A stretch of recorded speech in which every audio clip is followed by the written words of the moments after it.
ఎందుకు మావిగాని పేరు తీయగానే వణికిపోతున్నాడు? ఎవరు వణికిపోతున్నారు? చంద్రబాబు ఎవరు వణికిపోతున్నారు? అమరావతి అన్నగానే భయపడిపోతున్నాడు. అమరావతి అనే ఒక భయంలో మునిగిపోయాడు మీ జగన్మోహన్ రెడ్డి గారు. అందుకే భయపడిపోతున్నాడు.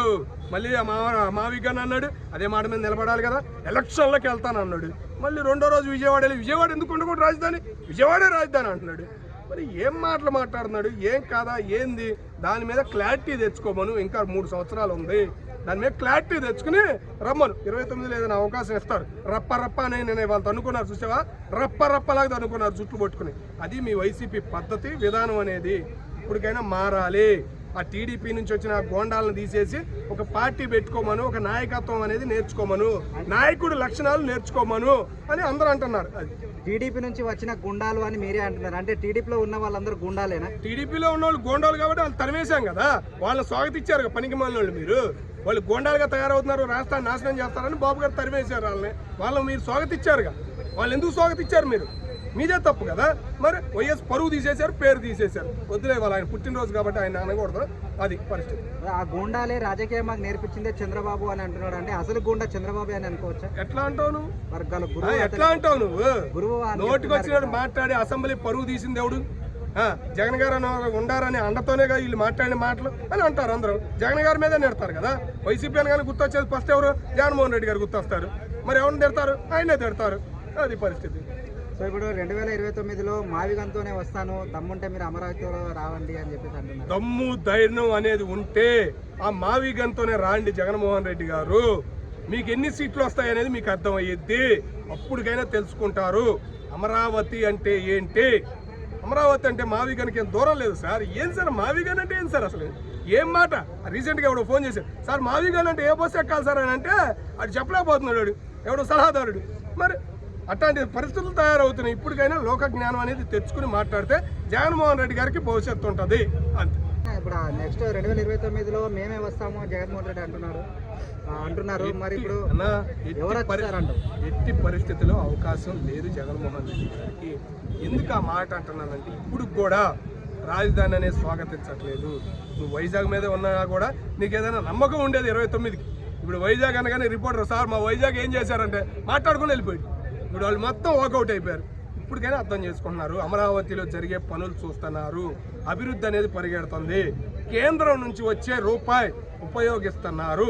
ఏ రాజకీయ నాయకుడు తినకుండా ఎవడూ చేయడు, కానీ కేంద్రం నుంచి వస్తుంది. మన ఆదాయం కాకుండా కేంద్రం నుంచి వచ్చే ఆదాయాన్ని రాష్ట్రానికి ఉపయోగిస్తున్నారు. మోడీ గారి సహకారం ఉంది. మోడీ గారు వేసిన రాయి అది పూర్తి అయ్యిద్దనే నమ్మకం మాకుంది. చంద్రబాబు పరిపాలనలో అక్రమ అరెస్టులు తప్ప అభివృద్ధి అంటూ లేదని చెప్పేసి అని అంటున్నారు. అక్రమ అరెస్టులు అక్రమ అరెస్టులు ఉంటే ఉండారు. చూసావు ఈ బిత్తర బ్యాచ్, ఒక్కడు బయట ఉండేవాడు కాదు. అర్థమవుతుందా? ఒక్కడు మాట్లాడేవాడు కాదు. అదే మీరు తెలుసుకోవాలి. మాట్లాడే విధానం అనేది ఉండాలి. నేను మాట్లాడతా, గట్టిగా మాట్లాడతా, 4 క్వశ్చన్లు వేయగలుగుతా. నీ దగ్గర క్వశ్చన్ లేదు, ఆన్సర్ లేదు. ఏదో మాట అంటావు, దొరికిపోతావు, ఏడబెట్టుకోవాలో తల అర్థం కాని పరిస్థితి నీది. ఇంకేం మాట్లాడతాను చెప్పు. ఇప్పుడు సమస్యలు ఉన్నాయి. నిరుద్యోగ భత్యం ఉన్నారు, అడుగుతున్నావా? ఆ మహిళలందరూ 1500 వేస్తున్నారు అన్నారు, అడుగుతున్నావా? ఏం అడగలేకపోతున్నావు. అసెంబ్లీకే రావట్లేదు. నిన్న వెంకయ్య నాయుడు గారు అన్నారు, మేము ముగ్గురం పార్లమెంటును దడదడలాడిచ్చాం. నాయకుల లక్షణాలు కదా, నాయకుడు నిజమైన నాయకుల లక్షణాలు ఉండాలి. అవి నేర్చుకోండి. ఒక నాయకుడిగా ఎదగాలనేదే అందరూ కోరుకునేది. నీకు వైఎస్ రాజశేఖర రెడ్డి గారి బుద్ధులు ఒక్కడే కనపడుతున్నాయి. ఆయన అసెంబ్లీకి వచ్చాడంటే ఎంత కామెడీగా ఉండేది, ఎంత దడదడలా అడిచేది. మరి అది చూడు, నువ్వు వెళ్ళి కావాలంటే టీవీ పెట్టుకో, పాతయని చూసుకో, నాన్నగారు ఎట్లా మాట్లాడారు ఏందనేది అవగాహన తెచ్చుకో. అసెంబ్లీకి వెళ్ళు, ఒక అవగాహన వచ్చింది. అది RRR భయపడ్డారని చెప్పి రాలేదని కొంతమంది అంటున్నారు. ఎన్నెన్నో మాటలు వస్తున్నాయి. RRRకి నువ్వు భయపడుతున్నావా? మరి అర్థం చేసుకోవాలి. అందరూ అదే అనుకుంటారు. పరువు తీస్తున్నారయ్యా. ఇప్పటికైనా మారి అసెంబ్లీకి వెళ్తే మీకు ఒక చరిత్ర ఉంటుంది. గారు సీఎం సీటు కోసం పోరాడుతున్నారా, లేకపోతే ఏపీ ప్రజల భవిష్యత్తు కోసం పోరాడుతున్నారా? సీఎం సీటు కోసమే. మళ్ళీ ఆశ పోయింది. తెలంగాణలో సీఎం అవ్వాలని ఆశ ఉంది కాబట్టి ఈ మాటలన్నీ వస్తున్నాయి అంతే. ఆయన మొదటి ఆశ 2 రాష్ట్రాలు కలిసి ఉన్నప్పుడు తెలంగాణ, హైదరాబాద్ సీఎం, ఎందుకంటే ఆయన పుట్టి అంతా మొత్తం అంతా ఇక్కడే కదా, కాబట్టి ఏడు అవ్వాలి వాళ్ళ ఫ్రెండ్స్ సర్కిల్లో అని ఆశపడ్డాడు. అది కుదరలేదు. అందరూ ఎక్కిరిస్తున్నారని చెప్పి ఒకసారి సీఎం అవుదామని మోడీ గారిని పట్టుబట్టాడు. కాబట్టి 2019లో గెలిచాడు. మళ్ళీ 24లో ఓటమి చూశాడు. సో ఇప్పుడు కృష్ణారావణ్ అనే వ్యక్తి ప్రశ్నించడం వల్లనే తనని అరెస్ట్ చేశారని అంటున్నారు.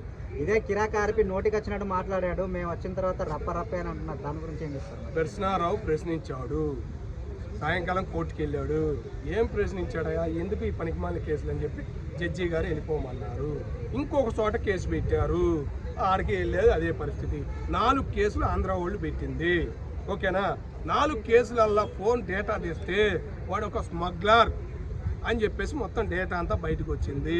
వాడికి సపోర్ట్ చేసే ముండమోపులకు కూడా చెయ్యిలు ఉనికిపోతున్నాయి, ఎందుకు ఫోన్ చేసామో ఈ ముండమోపుకి అని. పరిస్థితి అట్లా తయారైంది కాబట్టి ఎన్ఐఓ ఏదో ఉండదు కదా, నేషనల్కి సంబంధించింది, అది వచ్చి పట్టుకెళ్ళింది వాడిని. ఆయన సెంట్రల్ జైల్లో వేస్తారు. వాడి పరిస్థితి మారిపోయింది. ఇంకా వాడి గురించి మాట్లాడి నిన్నటి నుంచి మాట్లాడుతున్నారు వైసీపీ పెద్దలు.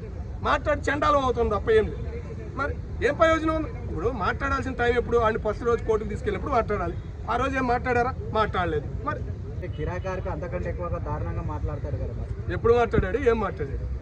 కేసు పెట్టలేవా? ఇప్పుడు ఎవరో పవన్ కళ్యాణ్ గారు ఇక్కడ విన్నానా? అరే ఇను ఇప్పుడు పవన్ కళ్యాణ్ గారు ఏమన్నారు?